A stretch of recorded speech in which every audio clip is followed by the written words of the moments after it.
네, 오늘 성경 말씀은 누가복음 17장입니다.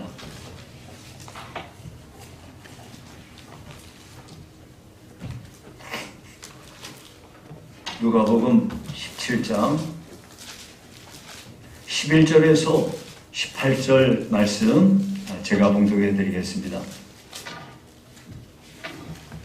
예수께서 예루살렘으로 가실 때에 사마리아와 갈릴리 사이로 지나가시다가 한 마을에 들어가시니 나병 환자 10명이 예수를 만나 멀리 서서 소리를 높여 이르되 예수 선생님이여 우리를 불쌍히 여기소서 하거늘 보시고 이르시되 가서 제사장들에게 너희 몸을 보이라 하셨더니 그들이 가다가 깨끗함을 받은지라. 그 중에 한 사람이 자기가 나은 것을 보고 큰 소리로 하나님께 영광을 돌리며 돌아와 예수의 발 아래에 엎드려 감사하니 그는 사마리아 사람이라. 예수께서 대답하여 이르시되 10사람이 다 깨끗함을 받지 아니하였느냐? 그 9은 어디 있느냐? 이 이방인 외에는 하나님께 영광을 돌리러 돌아온 자가 없느냐 하시고 그에게 이르시되 일어나 가라. 내 믿음이 너를 구원하였느니라 하시더라. 아멘.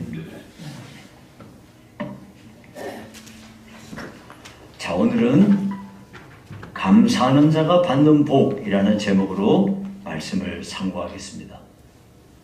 오늘은 추수감사절입니다. 오늘 우리는 추수감사절을 통해서 다시 한번 우리들의 감사하는 삶을 점검해보는 시간이 되기를 바랍니다. 사실 우리는 살아오면서 너무나 많은 것을 받고 살아옵니다. 그래서 성경에서는 고린도전서 4장 7절에 이렇게 말씀합니다. 내게 있는 것 중에 받지 아니한 것이 무엇이냐? 그렇습니다. 우리는 모든 것을 받고 삽니다.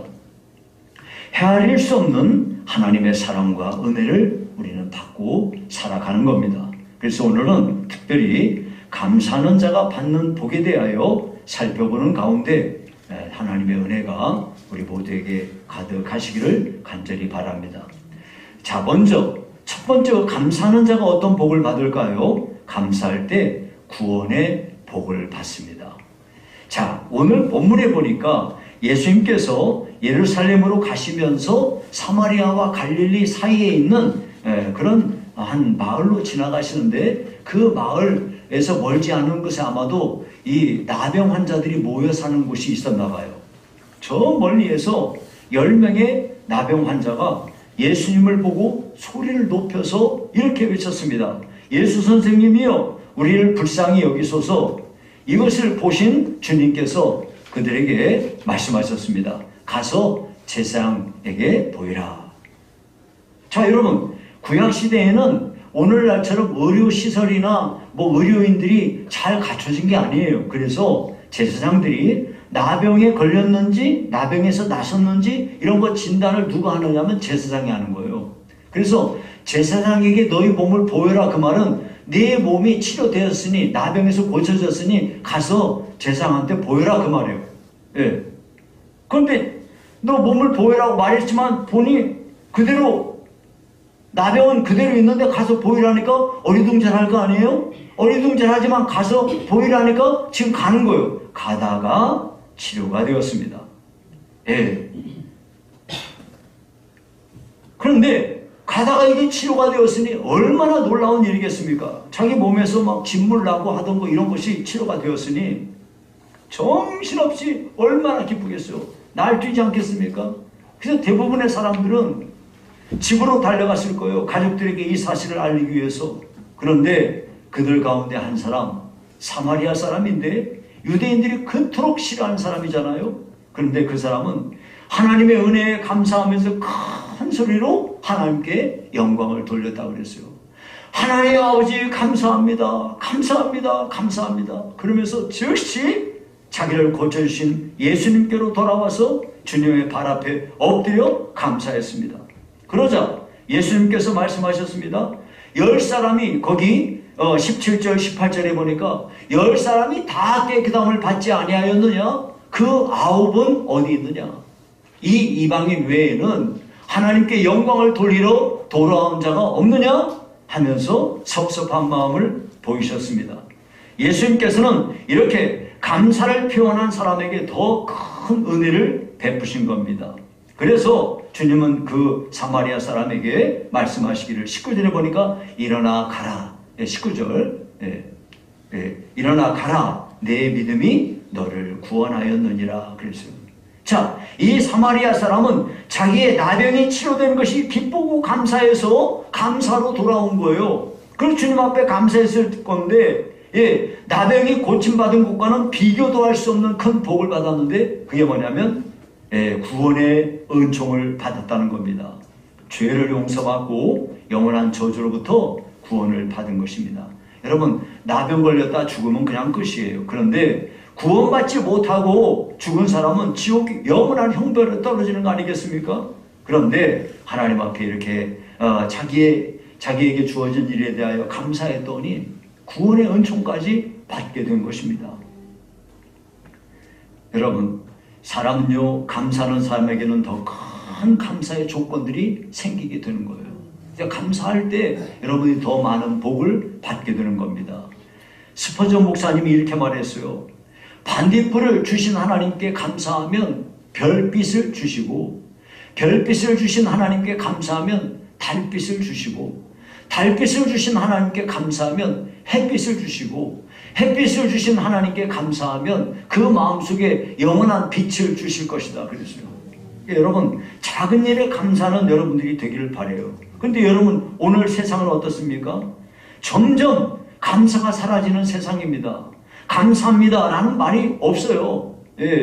우리의 삶 속에 감사가 사라진다면 정말 얼마나 삭막하고 메마르고 황량한 세상, 차가운 세상이 되겠습니까? 그러나 비록 우리가 사랑하는 세상에 아무리 감사가 없어진다 할지라도 예수 믿는 우리는 감사하는 사람이 되어야 되겠습니다. 우리가 오늘 본문에서 정말로 주의를 해서 기울여야 될 것이 뭐냐면, 주님께서는 나병에서 치유된 사람들이 감사하러 오기를 기다리셨다는 점이에요. 그래서 주님 말씀하시지 않았습니까? 그 9은 어디 있느냐 그랬어요. 그 9은 어디 있느냐? 이 9이 어떤 사람들입니까? 여러분, 많은 사람들이 그래요. 아쉬울 때는 찾아와서 매달립니다. 그런데 그것이 성취되면 나 몰라라 그래요. 이런 사람들이 바로 9에 해당하는 사람들일 거예요. 그들은요, 은혜를 감사치 아니한 사람이요, 은혜를 은혜로 갚지 않은 사람들입니다. 그 당시에 나병이라는 거는 한 번 걸리면 끝이에요. 인간의 힘으로 못 고치는 불치의 병이었단 말이에요.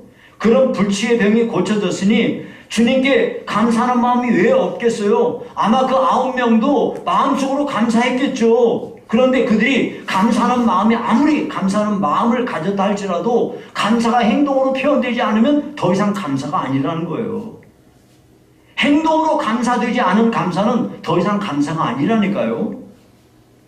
자신을 사람들로부터 격리해서 살아있던 자기의 그 아픔과 상처를 완전히 치유해 주신 그 주님 앞에 정말로 감사했다면 마땅히 그들은 자기를 치유해 주신 주님께로 나와서 입으로 감사를 표현하고 행동으로 그 감사를 보였어야 되는 거죠.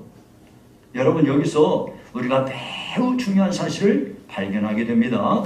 우리가 만약 누구에게 감사한 일이 있잖아요. 그러면 내 마음속에서 감사하고 그걸로 끝이면 끝이에요. 아무 감사가 없는 거예요. 마음에 감사하다면 말로, 글로, 행동으로 표현이 되어야 감사한 거예요. 그래서 성경에서 뭐라고 그러는지 알아요? 너희가 절기를 들 때 내 앞에 빈손을 보이지 말라 그래요. 하나님께 감사하죠. 안 감사해요? 다 감사하죠.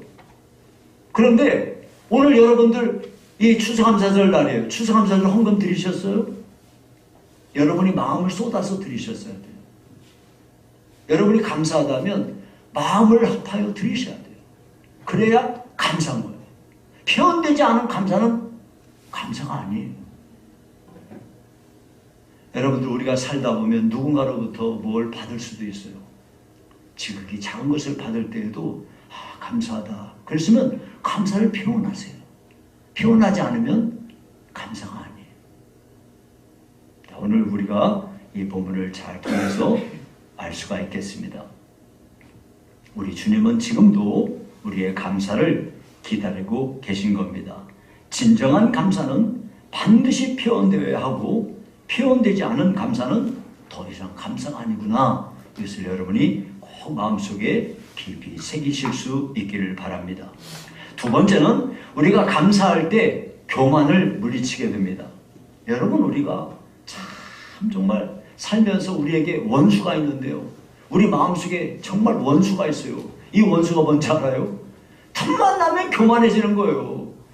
예, 만사가 잘 풀리고 안정된 직장 가지고 건강도 괜찮고 경제적인 여유도 있고 그러면요, 자기도 모르게 남들 내가 뭐가 그래 그런데 자기도 모르게 슬그머니 겸손이 사라지고요. 예, 하나님에게서부터도 하나님을 전심으로 의지하는 그런 마음보다는 슬그머니 하나님에게서 멀어지기 시작합니다. 어떤 농부가 이렇게 말했다고 그래요. 하나님은 인간의 도움이 없이는 한 평의 땅도 경작할 수 없다. 하나님은 인간의 도움이 없이는 한 평의 땅도 경작할 수 없다. 일가 있어요, 없어요? 사람이 뿌려야 될 거 아니에요? 사람이 그거 경작해서 거기다 뿌려야 될 거 아니에요? 그러니까 일각 맞는 말이긴 한데요. 야, 이게 진짜 얼마나 이게 교만한 말인가요, 여러분? 예.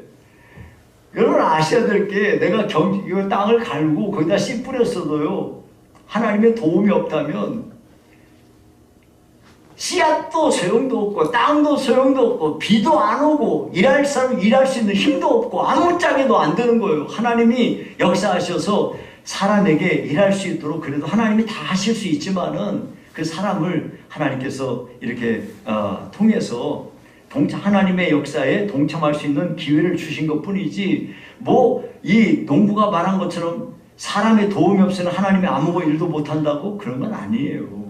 여러분, 우리가요, 하여튼 사람은 본질상 진노의 자식들이기 때문에 조금만 괜찮으면 교만해지기 일쑤거든요. 그런데 우리가 정말 감사하게 되면, 모든 것이 하나님께로부터 온 것이구나, 이것을 인정하고요, 하나님 앞에서 교만을 벗고 겸손한 사람으로 신앙생활을 할 수 있게 되는 겁니다. 그러니까 여러분이 꼭 감사하십시오. 늘 감사하십시오. 그러면은 감사하게 되면 우리에게서 교만이 떠나간다. 이것을 우리가 알 수가 있습니다. 자, 세 번째, 우리가 감사할 때 우리는요, 비로소 하나님을 위해서 내가 무엇인가 수고할 수 있어요. 행동으로 내가 수고를 할 수 있습니다. 여러분, 세상이 급변하고 있는데요, 많은 사람들이 수고하기를 싫어해요. 교회에서도 똑같아요.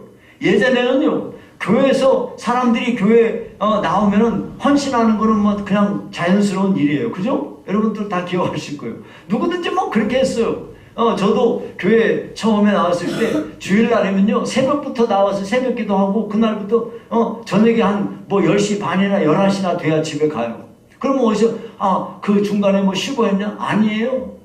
뭐 끝나고 나면 성가에서 뭐 끝나고 나면 뭐 기도회 뭐 끝나고 나면 어디 뭐 신방 가고 뭐 끝나고 나면 뭐 애들 가르치고 뭐 다 그랬어요. 다 그렇게 하고 지냈어요. 그렇게 하는데 거기에 불평 없어요. 우리 가족들하고 같이 있을 시간이 없고 그런 말 하는 사람이 없어요. 다 그렇게 하는 줄로 알고 살았어요. 예. 그런데 참 우리가 여유가 있고 이렇게 하다 보니까 점점 이렇게 수고하기를 싫어합니다. 그래서 헌신이라는 말이 참 옛날 얘기가 되어버리고 교회마다 헌신 예배가 없어요. 왜 헌신 예배가 없는지 알아요? 헌신 예배 백날 드리면 뭐래요? 헌신 안 하는데. 그래서 헌신 예배 안 하는 거예요. 우리 교회는 그래도 올해도 했고 내년에도 하려고 그래요. 제가 알고 있는 목사님들 중에 거의 한 80%는 헌신 예배가 없어요. 그럼 다 하는 말이 헌신 예배 백날 하면 뭐라냐? 헌신 안 하는데. 그래서 안 하는 거예요. 예.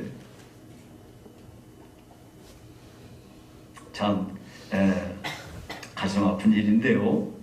그런데 우리가 만약 진심으로 하나님의 은혜에 감사하게 되면 우리는 꼭 그 하나님 앞에 내가 무엇인가 해야 되겠다, 이런 생각이 드는 것이죠. 여러분, 교회마다 어떤 교회나 똑같아요. 아무리 큰 교회도 그렇고 작은 교회도 그렇고, 교회마다 성가대원 필요하죠. 예, 찬양팀 찬양할 사람 필요하죠. 주일학교 교사 필요하죠. 여러 가지 일거리들이 얼마나 많아요. 일은요 너무너무 할 일은 많은데 사람이 부족한 거죠. 예. 그래서 이와 같이 다양한 일거리를 감당할 만한 일꾼이 필요한데요. 하나님의 은혜에 감사하는 사람이 되게 되면은 참 그렇게 고백하는 거죠. 시편 116편 12절에 보니까 내게 주신 모든 은혜를 내가 여호와께 무엇으로 보답할고, 자기가 받은 은혜가 크니까 하나님 앞에 내가 무엇으로 보답할고, 그래서 목사님 제가 성가대 좀 하고 싶은데요. 예, 저 교사를 좀 써주세요. 이런 말을 하는 거죠.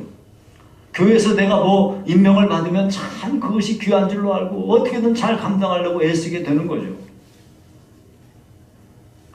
그래서 여러분, 우리가 주님 앞에 이와 같이 감사하는 사람이 되게 되면은 우리는 기꺼이 하나님 앞에 우리의 감사를 행동으로 표현하게 되는 것입니다.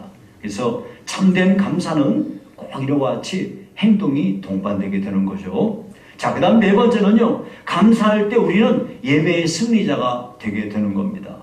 여러분, 감사하면서 예배를 드릴 때 우리 하나님께서 기뻐하시는 예배가 되는 것이에요.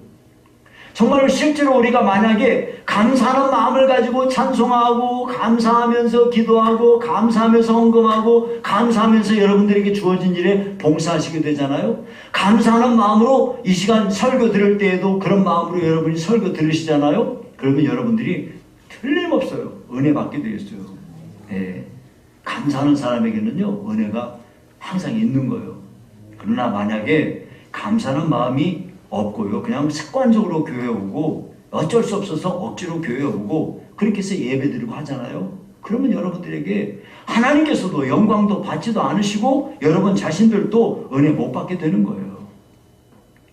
감사는요, 우리가 신앙생활하는 모든 면에 있어서 가장 중요한 가치 중에 하나인 것이 분명합니다. 특별히 우리가 신앙생활하면서 핵심적인 요소가 뭐겠어요? 예배 아니겠습니까? 예. 그런데 그 예배에서 감사가 빠졌다? 그러면요, 그런 예배는 하나님이 기쁘게 받으시지 않는 거예요.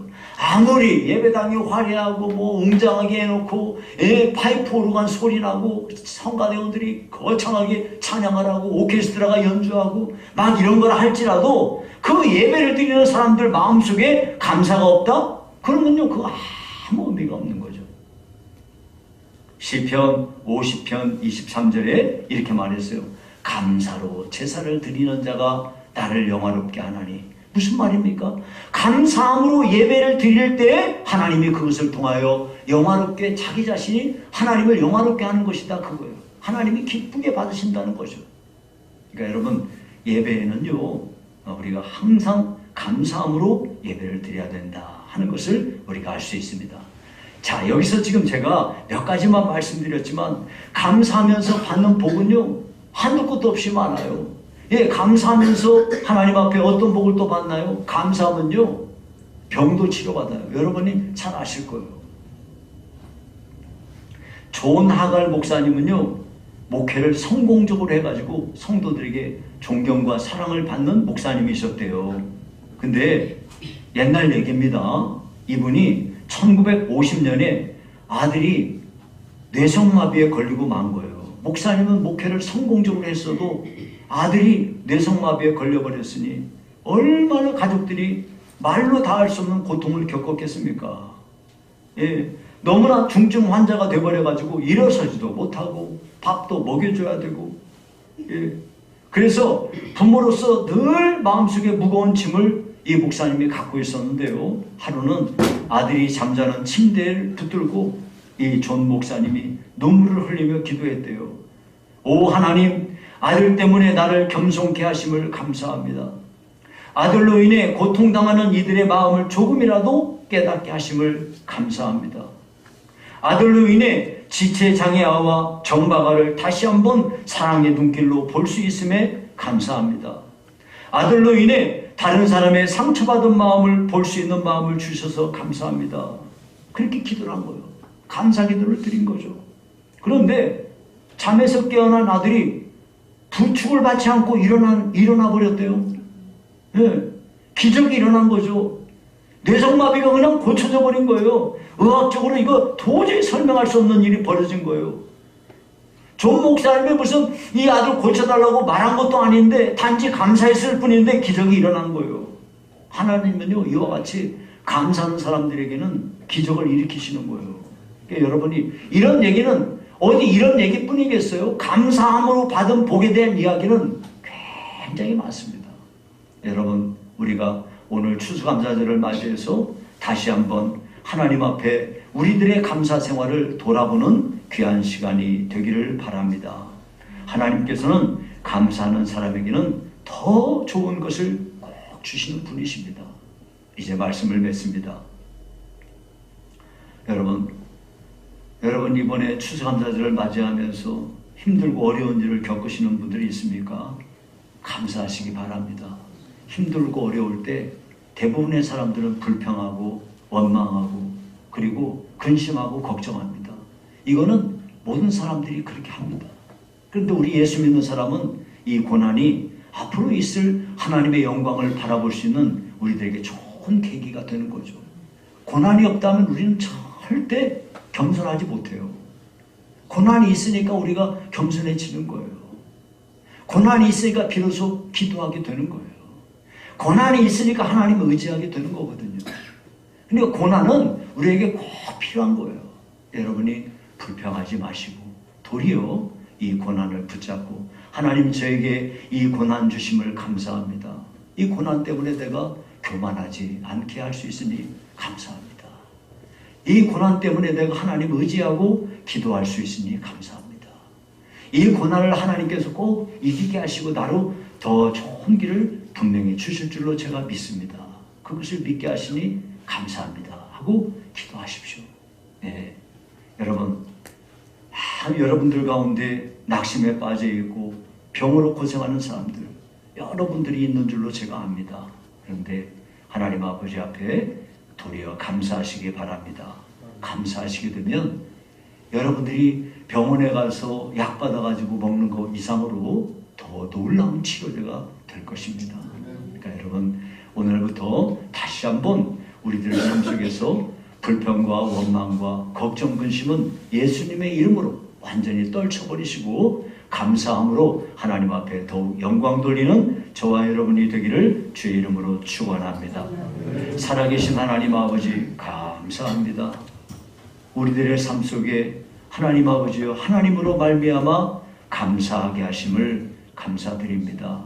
우리가 세상 바라보면 낙심하고 힘들고 좌절에 빠지고 어려운 일이 있을 수밖에 없지만 우리를 사랑하시는 하나님, 나를 한번 사랑하신 그 사랑이 결코 변개되지 아니하고 우리가 하나님 아버지 세상에서 목숨이 끊어질 때까지 아니 영원한 나라에서까지 우리를 영원토록 사랑하실 하나님을 찬송하고 감사드립니다. 하나님 아버지, 이 하나님께서 나를 사랑하시기 때문에 선한 길로 인도하시며 나를 위태할 때 보호하시며 항상 우리 하나님이 좋은 것을 예비하여 주시며 축복해 주실 것을 믿고 감사드립니다. 하나님 아버지, 우리 성도들 감사로 무장하여 온갖 어려움을 이기고 주 안에 승리하도록 축복해 주시옵소서. 예수님 이름으로 기도하옵나이다. 아멘.